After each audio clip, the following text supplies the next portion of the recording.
오늘은 출애굽기의 두 번째 서론을 두 번째로 해서 출애굽기의 네 가지 주제라고 하는 제목으로 말씀을 드리겠습니다. 출애굽기는 예표로 가득한 책이에요. 예표는 영어로 타입이라고 하는데 이것은 그림자라는 말입니다. 그림자. 여러분, 그림자는 내 그림자가 있다. 그러면 내가 있는 거예요. 실체가 있는 겁니다. 실체 없는 그림자. 이거는 으시시한 얘기 아닙니까? 그러니까 그림자가 있으면 반드시 실체가 있는 것이죠. 이 출애굽기가 그림자로 복음을 설명하고 있으면 신약 성경은 실체로서 복음을 말해주고 있는 것입니다. 그러니까 애굽은 세상을 예표하는 것이고 바로 왕은 세상 임금인 마귀를 예표하는 것이고 이스라엘 백성들은 하나님의 택한 백성을 예표하는 것이고 모세는 구원자로서 예수 그리스도를 예표하는 인물인 것입니다. 그러니까 출애굽 사건은 모세로 인해서 이스라엘 백성들이 애굽에서 구원받았다, 바로 왕에게서 구원받았다. 이것은 예수 그리스도로 인해서 하나님의 택한 백성들이 마귀의 지배로부터 해방받는 것을 예표하는 것입니다. 우리가 신약 성경을 공부하면 복음을 실체로서 공부하는 것이고 구약 성경을 공부하면 복음을 그림자로서 공부하는 것입니다. 그러니까 실체로서 복음을 공부하는 것도 유익한 일이지만 이 그림자, 예표로서 복음을 묵상할 때에 실체를 더 확실하고 분명하게 이해할 수가 있게 되는 것입니다. 지난주에 출애굽기의 주제는 두 가지가 있다 그랬어요. 출애굽기는 전반부는 구원이에요. 구원. 이스라엘 백성을 어떻게 애굽의 바로왕으로부터 구원할 것인가. 그럼 후반부는 뭔가 하면 구원받은 백성들은 어떻게 하나님을 예배할 것인가. 그러니까 구원과 예배, 이 두 가지가 출애굽기의 큰 주제입니다. 그런데 이 두 가지 큰 주제로부터 작은 주제가 네 가지가 나올 수 있어요. 오늘은 이 출애굽기의 주제를 네 가지로 나누어서 살펴보고자 합니다. 첫째로는 왜 하나님은 이스라엘 백성들을 노예 상태에서 구원하셨나? why? 두 번째로 하나님은 어떻게 이스라엘 백성들을 바로왕의 손아귀에서 건져내셨나? how? 세 번째로 하나님은 누구를 노예 상태에서 구원해내셨나? 누구를? 그 다음 네 번째로 구원하신 하나님은 어디로 이스라엘 백성들을 인도하시나? 왜요? 어디로 인도하시나? 이 출애굽기 6장 6절로 8절은 그 네 가지 질문에 대한 모든 답을 세 절에서 주고 있어요. 그렇기 때문에 출애굽기 6장 6절로 8절을 출애굽기의 주제 말씀이라 이렇게 볼 수 있어요. 6장 6절로 8절 이 세 구절이 네 가지 질문에 대한 대답을 다 주고 있습니다. 첫째로 why? 왜 하나님은 이스라엘 백성들을 바로왕의 압제로부터 건져내셨나? 건져내신 이유가 뭔가? 출애굽기는 두 가지를 말하고 있습니다. 히브리어로 된 두 가지 단어예요. 하나는 언약이라고 하는 베리트이고 또 하나는 택한 백성을 향한 하나님의 사랑이라고 하는 헤세드입니다. 그러니까 베리트와 헤세드 이 두 가지 때문에 이스라엘 백성들을 구원해 내셨다 하는 얘기죠. 그러니까 첫째로 하나님은 아브라함과 맺은 언약, 베리트, 언약을 기억하고 계셨기 때문입니다. 언약이라고 하는 것은 영어로도 카비넌트라고 하고 히브리어로 베리트라고 하는데 일반적인 약속과는 다른 것입니다. 일반적인 약속은 어길 수도 있고 약속의 내용을 바꿀 수도 있고 그렇습니다만은 언약이라고 하는 것은 결코 어길 수가 없는 것이에요. 어겨서는 안 되는 것이고 내용을 변경하는 것도 안 되는 것입니다. 그러니까 출애굽기 6장 5절에 이제 애굽 사람이 종을 삼은 이스라엘 자손의 신음을 듣고 나의 언약을 기억하노라. 하나님이 왜 건져내셨나? 언약을 기억하셨기 때문입니다. 하나님이 누구하고 언약을 맺으셨나 하면 아브라함과 언약을 맺으셨죠. 아브라함. 창세기 12장 2절에 하나님이 아브라함에게 언약하시기를 내가 너로 큰 민족을 이루게 하겠다 그랬어요. 큰 민족을 이루게 하겠다. 아브라함도 늙고 나이도 많이 들었고 99세, 아브라함의 아내도 89세, 전혀 생리적으로 자녀를 출산할 수 없는 상황인데도 하나님이 너로 큰 민족을 이루게 하겠다. 그러니까 사라가 뒤에서 장막 뒤에서 듣고 있다가 웃었잖아요. 그런 일이 있을 수 있겠습니까? 하고 웃으니까 하나님이 사라야 내가 웃었느니라 하니까 사라가 오리발 내밀었잖아요. 안 웃었습니다. 하지만 하나님이 속으로 웃은 거 다 안다고. 그래가지고 아브라함 100세 사라 90세에 낳은 자식을 이름을 그가 웃었느니라 하는 의미의 이삭이라고 지은 것입니다. 그러니까 큰 민족을 이루게 하겠다. 그러니까 이삭이 또 야곱을 낳고 야곱의 자식 70명이 이제 애굽으로 내려간 것이죠. 애굽으로 내려가서 70명이 430년 동안에 중대한 민족을 이루게 되었어요. 출애굽기 1장 7절을 보면 이스라엘 자손은 생육이 중대하고 번식하고 창성하고 심히 강대하여 온 땅에 가득하게 되었더라. 70명이 400명 지나면요 200만 됩니다. 야, 인간이 번식력이 어마어마하다는 거 알 수 있어요. 사람이요 결혼해가지고 자식 한 10명씩만 낳으면 10명, 대한민국도 한 200년 후면은 어마어마한 강대국이 됩니다. 우리가 중국과 싸워 어떻게 이기냐? 아기를 많이 낳으면 돼요. 근데 이 중국 사람들은 얼마 전에 아기 하나만 낳도록 했잖아요. 근데 이제 그러니까 너무 사생자들이 많이 생겨가지고 둘은 된다 뭐 이렇게 바꿨다고 하는데 우리는 그런 거 하지 말고 부지런히 많이 낳아야 돼. 생육이 중다하고 번성해야 됩니다. 우리 대한민국이 인구가 점점 줄어들면 어떻게 됩니까? 우리가요 나라 망하게 돼요. 인구가 줄면 초등학교 계속 문 닫아야 돼. 1년에 초등학교 수십 개씩 문 닫아야 되고 중학교 수십 개씩 문 닫아야 되고 그러면 선생님들 다 직장 잃게 되고 선생님 뽑는 거 다 없어지게 되고 사대 출신들 다 갈 데도 없게 되고 그렇게 됩니다. 그럼 고등학교 줄어들고 고등학교 줄어들면 대학교 줄어들어.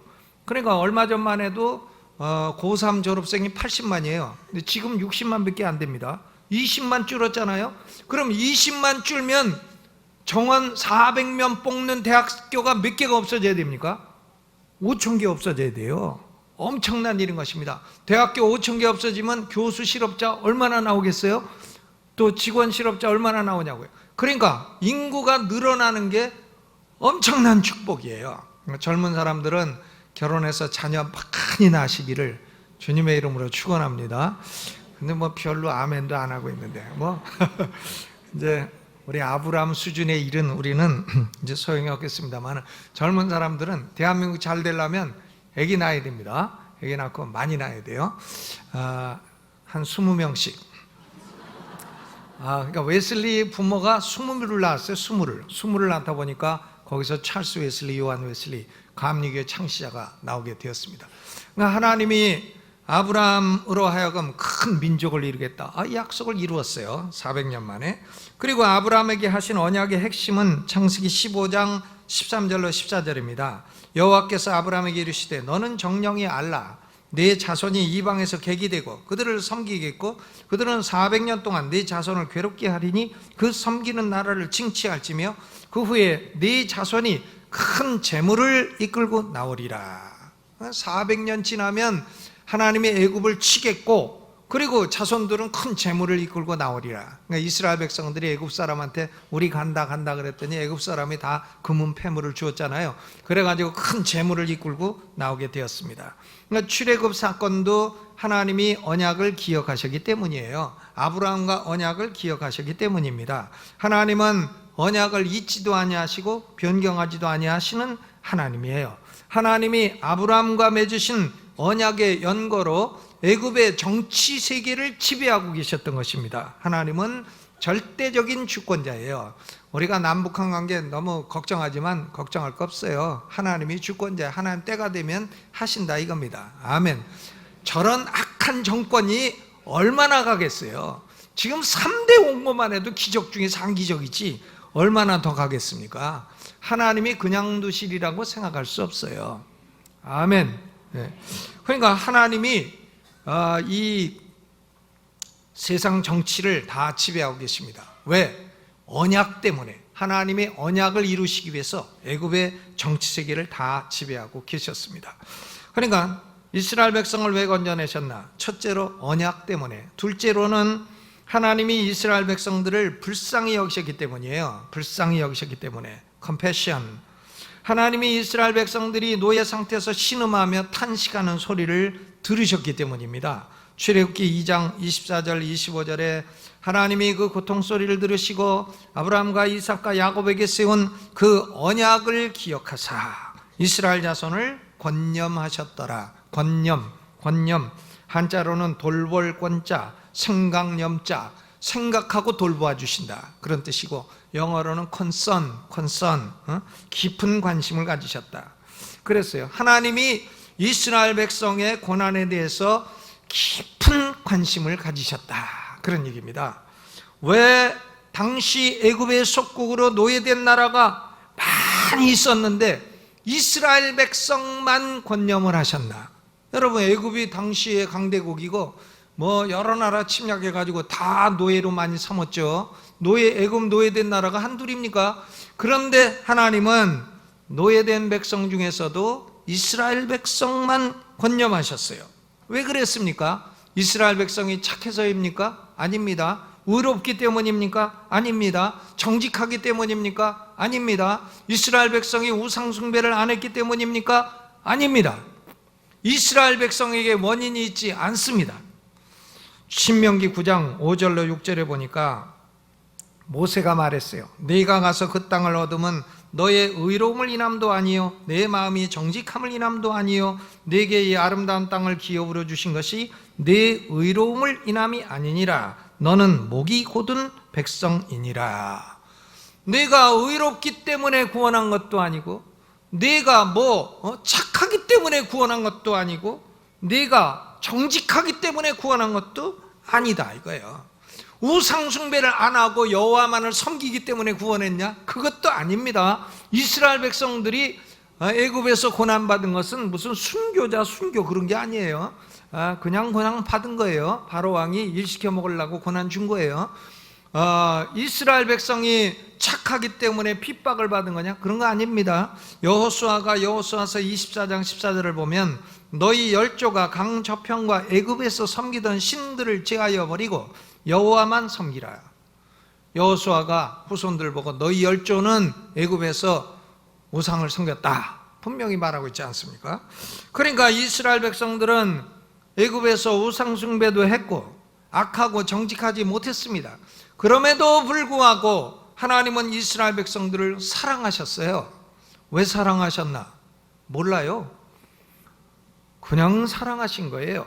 다만 사랑하셨다. 신명기 7장 8절에 여호와께서 다만 너를 사랑하심을 인하여 너희를 그 종되었던 애굽왕 바로의 손에서 속량하셨나니. 이게 하나님의 사랑은 왜 사랑하시나 모릅니다. 하나님이 우리를 왜 사랑하시나 몰라요. 그 왜 사랑하시나? 다만 사랑하시는 거예요. 아멘. 우리가 하나님의 사랑을 받을 이유나 원인이나 공로가 있나? 없습니다. 없는데도 사랑하시는 거예요. 그게 왜 그러나? 하나님이 우리를 구원하시기로 택하셨기 때문에 택한 백성을 향한 하나님의 사랑인 것입니다. 이것은 무조건적인 사랑이에요. 우리에게 조건이 있지 않는 사랑이다 이거예요. 그러니까 이런 사랑을 가리켜 히브리어로 헤세드라고 말하는 것입니다. 하나님이 이스라엘 백성을 왜 애굽에서 건져내셨나? 베리트, 언약 때문이고, 또 하나는 택한 백성을 향한 하나님의 헤세드, 사랑 때문인 것입니다. 여러분, 하나님이 여러분 사랑하십니까? 아멘. 아멘이나 하셔야죠. 확신이 없어도 내가 내 자신을 보면 하나님의 사랑받을 원인이 있나? 없다. 답변이 금방 나오더라도 하나님이 나를 사랑하시나 하면 어떻게 말해야 돼요? 아멘. 하나님이 왜 사랑하시나? 몰라. 하나님이 사랑하고 싶으셔서 사랑하셨다 이겁니다. 우리를. 얼마나 감사한 일이에요. 우리가 사랑받을 조건 때문에 사랑받으면 얼마나 불안해. 그거 잊어버리면 사랑도 잊어버리는 거 아닙니까? 그런데 우리한테 아무런 조건도 없는데 하나님이 우리를 사랑하시고 우리를 택하여 주시고 우리를 예수 믿게 해주시고 우리의 죄를 용서해 주시고 우리를 구원해 주셨으니 얼마나 감사한 일이에요. 이것이 바로 헤세드의 사랑인 것입니다. 출애굽 사건은 이 진리를 그림처럼 보여줍니다. 그럼 두 번째로, 하나님은 어떻게 how 이스라엘 백성들을 바로왕의 손에서 건져내었나? 여러분, 하나님이 건져내셨습니까? 이스라엘 백성들이 노력해서 됐습니까? 아니면 하나님하고 이스라엘 백성하고 협력해서 됐습니까? 예? 협력이에요? 아닙니다. 이스라엘 백성들이 한 거 아무것도 없어요. 하나님의 능력으로만 된 거예요. 이스라엘 백성들이 자기 능력으로 뭐 0.001%나 공헌을 했나? 그런 거 없습니다. 그러니까 하나님의 능력이 100%, 하나님의 역사가 100%, 이스라엘 백성들은 하나님이 시키는 대로 따라왔을 뿐이에요. 이스라엘 백성들의 무슨 능력이 가미돼 가지고 하나님 능력 50, 이스라엘 백성 능력 50가 가미돼 가지고 홍해를 건너왔나? 어림도 없는 얘기예요. 그러니까 이것은 신학적으로 매우 중요한 것입니다. 죄인이 구원받는 것이 하나님의 은혜 50%요 인간의 노력 50%다. 이런 것이 소위 신인협력설, 영어로 시너지즘입니다. 신인협력설. 이 신인협력설은 성서적인 생각이 아니라는 것을 분명히 보여주는 것이죠. 로마 가톨릭의 구원관은 신인협력설이에요. 알미니언주의의 구원관은 신인협력설입니다. 하나님이 50% 은혜 주면 인간이 50% 공헌해가지고 구원을 받는다, 그런 얘기죠. 이것은 이 출애굽기를 보게 되면 전혀 맞지 않는 사상이라는 것을 알 수가 있습니다. 구원은 오직 여호와께로 말미암는 것이에요. 욥기에서 욥기가 아니라 뭐죠? 얼른 생각이 안 나서 죄송합니다. 니누에 요나서 죄송해요. 요나가 말했습니다. 요나서 2장에 구원은 여호와께로 말미암느니라. The salvation is of the Lord. 구원은 하나님의 단독 사역이에요. 모노리즘인 것입니다. 모노리즘. 하나님이 구원을 시작하시고 하나님이 구원을 완성하시는 것이에요. 그러니까 모세가 자기 능력으로 이스라엘 백성을 구원했나? 아닙니다. 모세도 자기가 이스라엘 백성이라는 걸 알고 애굽 사람을, 이스라엘 백성을 괴롭히는 애굽 사람을 쳐 죽이고 모래 속에 파묻었잖아요. 모세가 능력으로 역사 한번 했습니다. 한성질 했어요. 모세가 큰 역사를 이루었습니다. 애굽 사람을 죽이고 모래에 파묻었어. 모세도 성깔 있는 사람이에요. 그런데 그게 이스라엘 백성을 구원하는데 도움이 됐나? 아닙니다. 모세는 살인자가 되어가지고 쫓겨나서 광야에서 그냥 양치기나 하는 그런 신세로 40년을 살아야 했던 것입니다. 전혀 이스라엘 백성의 구원에는 0.0001%도 도움이 안 돼요. 그러니까 하나님의 능력이 역사함으로 온 세상에서 가장 강한 바로왕도 전혀 대항할 수 없이 손들게 된 것입니다. 하나님이 이스라엘 백성을 구원하기 위해서 사용하신 방법은 두 가지예요. 하나는 기적을 사용했고, 또 하나는 어린 양의 피를 사용했어요. Miracle, Blood of the Lamb. 두 가지예요. 여러분, 우리 그리스도인들은 아주 기적의 매력을 느끼죠. 이 목사들도 기적의 매력을 느낍니다. 그래가지고 늘 기도할 때 아버지 나의 사역에 기적이 일어나게 하여 주시옵소서, 이렇게 맨날 기도해요. 기도 내용이 그거죠. 그러니까 아버지 내가 손들고 기도할 때에 예배 중에 암병 10명이 즉시로 낫게 하여 주시옵소서. 얼마나 좋겠어요. 암 환자가 10명이 즉시로 딱 나면 소문 나가지고 다음 주에는 그냥 10,000명 넘어갈 건데, 뭐 교회 부흥 아주 일도 아니죠. 그러니까 기적을 원합니다. 기적을 바래요.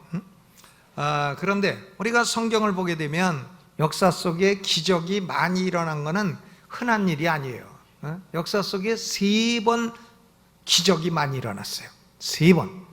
첫 번째는 BC 15세기의 출애굽 사건 때, 그리고 두 번째는 BC 9세기에 엘리야와 엘리사가 사역을 할 때, 그리고 세 번째가 AD 1세기에 사도들이 활동하던 시대입니다. 이때만 기적이 많이 일어났고요, 다른 때는 기적이 그렇게 흔하지 않았어요. 물론 가끔 일어났어도요, 흔하지 않았습니다. 저도 예수 믿고 처음부터 아버지 기적을 많이 일으켜주시고 성령의 능력을, 기적을 일으키는 능력을 주시고 기도했지만 어쩌다가 가끔 기적인지 아닌지 긴가민가한 그런 거 좀 있었지, 그렇게 기적이 많지 않습니다. 기적이 많지 않아요. 그러니까 역사 속에 기적이 많이 일어났던 것은 세 번입니다. 주로 위기의 시대, 거짓된 종교가 참된 종교를 박멸하려고 하는 시대, 이런 시대나 아니면 신약 성경에 새로운 계시가 일어나서 하나님이 기적으로서 증명을 해야 될 그런 시대에 많이 일어났습니다. 예수 그리스도가 재림하시기 전에도 기적이 많이 일어날 것입니다. 기적이 많이 일어나지만 예수님은 대부분 거짓 기적일 것이라고 경고를 하셨어요.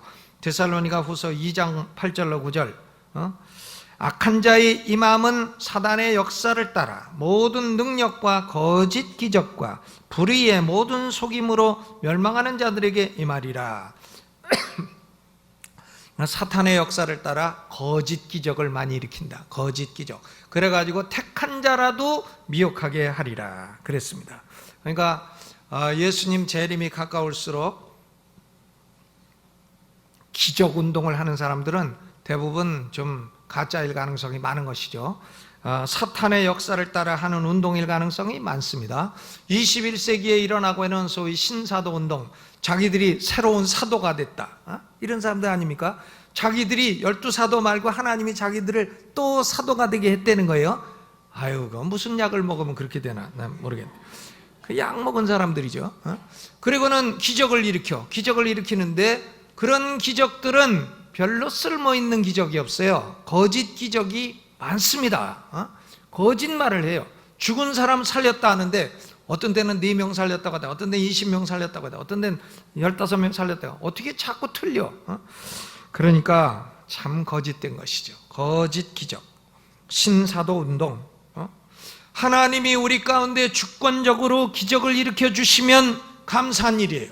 그러나 죄악된 마음으로 기적을 쫓아다니는 것은 잘못하면 영혼이 파괴되고 그리고 이단에 이끌릴 가능성이 있는 것입니다.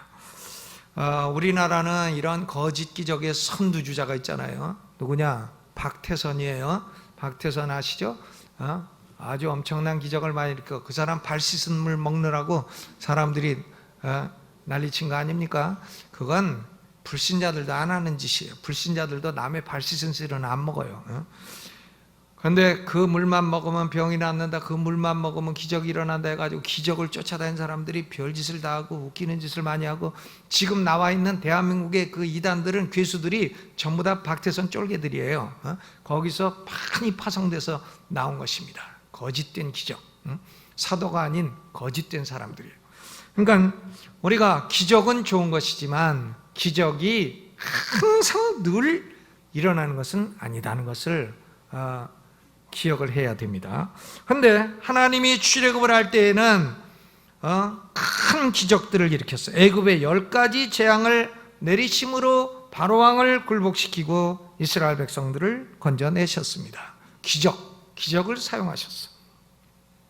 두 번째로는 어린 양의 피를 사용하셨어요.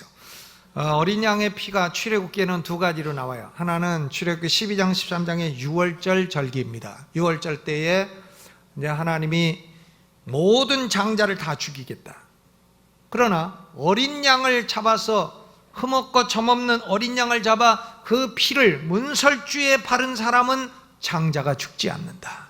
그러니까 이스라엘 백성들은 그 말씀을 믿고 어린 양을 잡아 문설주에 발랐어. 그날 장자들이 애곡을 했지만 어린 양의 피를 문설주로 바른 이스라엘 백성들은 아무 소리 안 났어요. 장자가 죽지 아니했습니다. 그러니까 어린 양의 피를 문설주로 바른 집은 예배 없이 다 사망을 피하고 생명을 얻게 된 것입니다. 어린 양의 피를 발랐느냐 안 발랐느냐 하는 것은 생명과 사망의 차이를 낳게 된 것입니다. 여러분, 우리가 예수 믿어 어린 양의 피로 마음에 뿌림바 되어야 돼요. 그래야 죄 사함을 받고 생명을 얻게 되는 것입니다. 예수를 왜 믿어야 되나? 안 믿으면 사망이고 믿으면 생명이에요. 사망은 지옥이고 생명은 천국입니다. 복음은 생명과 사망의 차이를 낳게 되는 것이에요. 출애굽기에는 피로 인한 구원의 사상을 이 모세가 시내에서 나서 받은 율법의 제사의식에서도 나타났습니다. 죄가 있는 백성들은 흠없고 점없는 제물을 갖고 와서 죽이고 그 피를 뿌림으로 죄사함을 받게 되었습니다. 그러니까 피 흘림이 없이는 죄사함이 없느니라 라고 하는 속죄의 대원리를 출애굽기가 선포한 것입니다. 기적과 어린 양의 피로 구원받는다고 하는 이 예표는 신약 성경에서 실체가 분명히 드러났어요. 스스로의 힘으로 구원받을 수 없는 죄인들은 죄인들 대신 점없고 흠없는 예수 그리스도가 대신 피 흘려 죽으심으로 예수 그리스도를 구주로 믿음으로 그 핏뿌림을 마음에 받아서 죄사함을 얻게 되는 것입니다. 이것은 오로지 하나님의 능력에 의한 것이에요. 인간의 능력이 거기에 가미되는 것은 0.001%도 없는 것입니다. 여러분 영혼에 예수의 핏뿌림 바 되었습니까? 죄를 용서받으셨습니까? 아주 중요한 문제죠. 절대적으로 중요한 문제인 것입니다. 세 번째로, 하나님은 누구를 노예 상태에서 구원해내셨나? 누구를 건지셨나? 하나님은 애굽에서 노예 생활하는 모든 사람을 다 구원해내신 것이 아닙니다. 오직 하나님이 아브라함을 통해 언약을 맺으신 이스라엘 백성만 건져내셨어요. 이스라엘 백성만 건져내셨습니다. 이 사실은 예수 그리스도의 속죄의 범위에 관해서 대단히 중요한 예표인 것입니다. 구약의 택하신 백성인 이스라엘을 구원한 것은 하나님의 구원 의도가 하나님의 택하신 백성을 구원하겠다는 데 있다는 거예요. 택하신 백성. 하나님의 의도가 온 세상에 예외 없이 모든 사람을 구원하는 것이라는 알미니우스주의의 교리는 출애굽기의 예표에 맞질 않아요. 하나님의 의도는 은혜의 언약으로 인해서 하나님 아버지가 택하신 백성들을 구원하시고자 하는 것입니다. 그러니까 칼빈의 이해가 성경에 맞는 것이죠. 저는 침례교 안에서 이 칼빈이 옳다 이런 걸 가르쳐 가지고 아주 욕도 많이 먹고 나를 욕도 많이 하고, 그런데 내가 그 사람들한테 욕먹는 거 중요하지 않아요. 성경이 옳으냐 이것이 중요하죠. 저는 칼빈이 옳다고 믿습니다. 아르미니우스주의를 설교하는 사람도 큰 교회를 이룬 사람들이 있어요. 그러나 심플리 성경이 아니에요. 아무리 그가 유명한 설교자라 해도 성경이 아닙니다. 뭐 사람 많이 모으는 거야 문선명이가 1등이지. 그럼 내가 문선명이한테 배워야 됩니까? 아닙니다. 성경을 배워야 되죠. 출애굽기는 하나님의 구원 의도는 하나님이 택한 백성을 구원하시겠다 하는 데 있다는 것을 그림으로 분명히 보여주는 것입니다. 하나님은 이스라엘 백성들을 출애굽기에서 네 가지로 불렀어요. 네 가지로 부릅니다. 첫째로는 출애굽기 4장 22절 읽어보시죠. 4장 22절 읽어봅니다. 시작. 너는 바로에게 이르기를 여호와의 말씀에 이스라엘은 내 아들 내 장자라. 이스라엘을 뭐라고 불렀어요? 내 장자라. My firstborn. 이스라엘은 누구냐? 하나님의 장자예요. 하나님의 장자를 바로왕이 붙들고 해방시키지 않으니까 하나님이 바로왕 애굽의 장자들을 죽이신 것이에요. 그 장자라고 하는 것은 반드시 육신적인 장남을 말하는 게 아닙니다. 영적인 축복을 받은 사람들을 장자라고 해요. 이삭이나 야곱이나 장남이냐 하면 그렇지 않아요. 이삭의 형님이 있습니다. 이스마엘. 그러나 이스마엘을 누가 장자라 합니까? 이삭을 장자라 하죠. 야곱도 형님이 있어요. 누구냐? 에서. 에서가 형님이에요. 에서가 장남입니다. 그러나 에서를 장자라 하지 아니하고 야곱을 장자라 합니다. 왜? 야곱이 팥죽 한 그릇으로 장자권을 샀어요. 그러니까 이삭과 야곱은 육신적인 장남은 아닐지라도 장자권을 가진 사람이었습니다. 그러면 신약 성경에서 장자는 누구를 가리키나? 성도들을 가리킵니다. 그러니까 히브리서 12장 23절에 하늘에 기록한 장자들의 총회 곧 교회라. Assembly of the firstborn. 장자들의 총회. 이게 뭐냐? 교회입니다. 그러니까 하나님은 이스라엘 백성들을 내 장자라 말씀하시고, 하나님이 애굽에서 건져내시는 사람들은 하나님의 장자들, 하나님의 택한 백성들인 것입니다. 그 다음 출애굽기 5장 1절에는 그 후에 모세와 아론이 가서 바로에게 이르되 이스라엘의 하나님 여호와의 말씀에 내 백성을 보내라. 하나님이 이스라엘을 내 백성, my people이라고 했어요. 내 백성. 또 오늘 우리 읽은 본문에도 6장 7절을 읽어보죠. 6장 7절 시작. 너희로 내 백성을 삼고 나는 너희 하나님이 되리라. 이것이 은혜 언약의 대표적인 슬로건입니다. 내가 너희 하나님이 되고 너희는 내 백성이 되리라. My people. 하나님의 택함을 받아 은혜를 받은 사람들을 대표적으로 하나님이 내 백성, my people이라고 부릅니다. 또 세 번째로 출애굽기 19장 5절에는 너희는 열국 중에서 내 소유가 되리라. My treasured possession. 내가 보물처럼 여기는 소유물이 되리라. 여러분, 우리가 하나님이 우리를 보실 때 존귀하게 보실까요? 시원찮게 보실까요?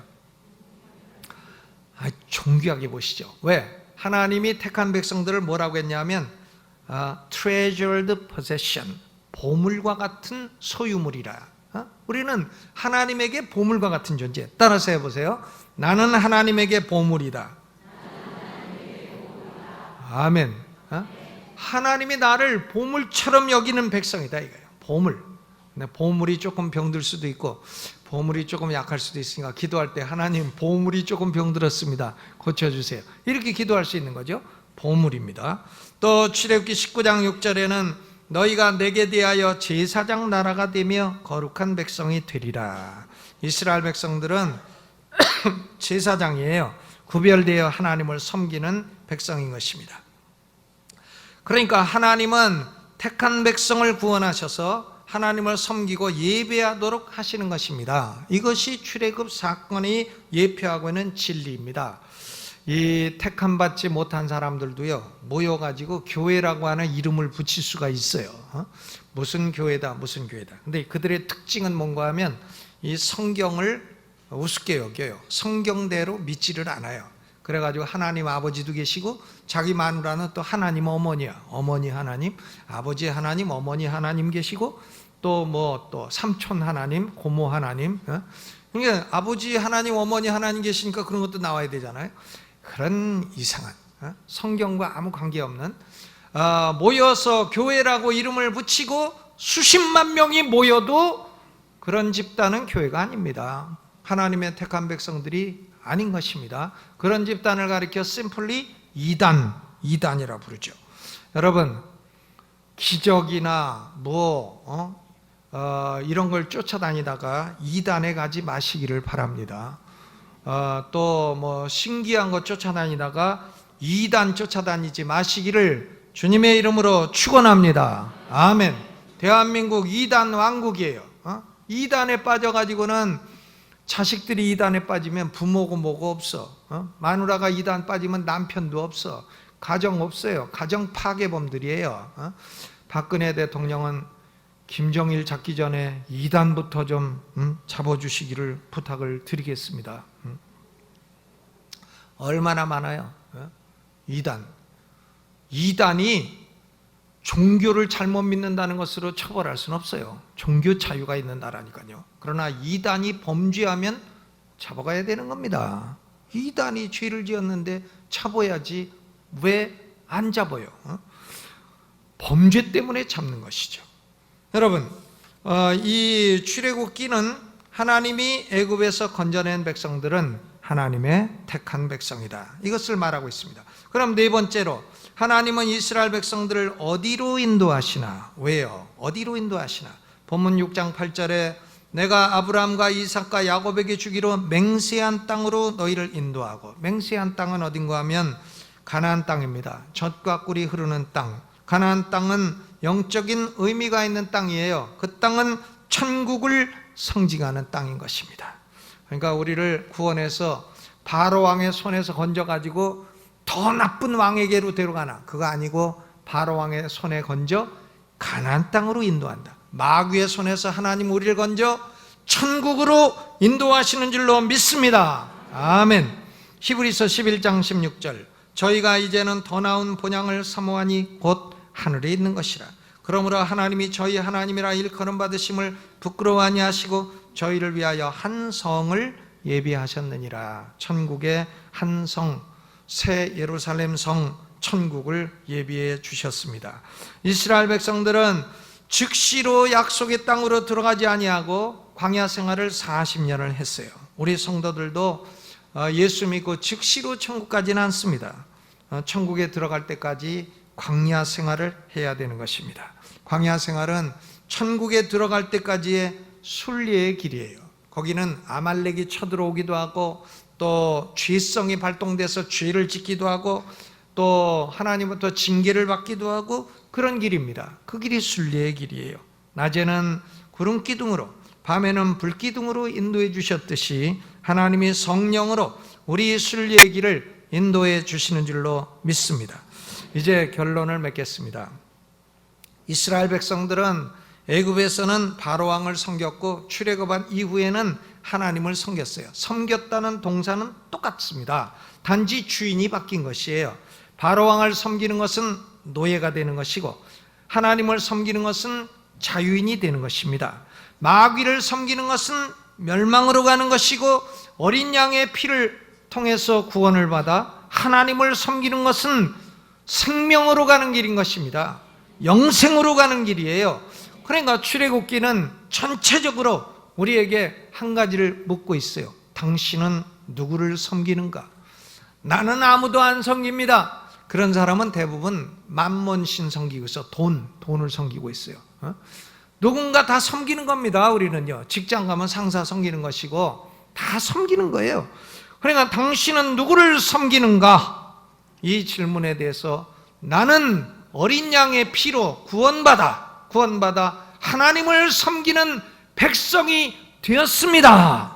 하나님을 섬기고 사랑하는 성도로 살아가시기를 주의 이름으로 축원합니다. 이 말씀 생각하면서 3분 동안 기도하겠습니다. 3분 음악을 반주해 주세요. 여러분 입술로 기도하세요. 하나님, 나를 하나님의 능력으로 구원해 주셨으니 감사합니다. 이제 마음을 다하고 뜻을 다하고 정성을 다하여 하나님을 섬기는 삶이 되게 하여 주옵소서. 그렇게 기도하시기 바랍니다.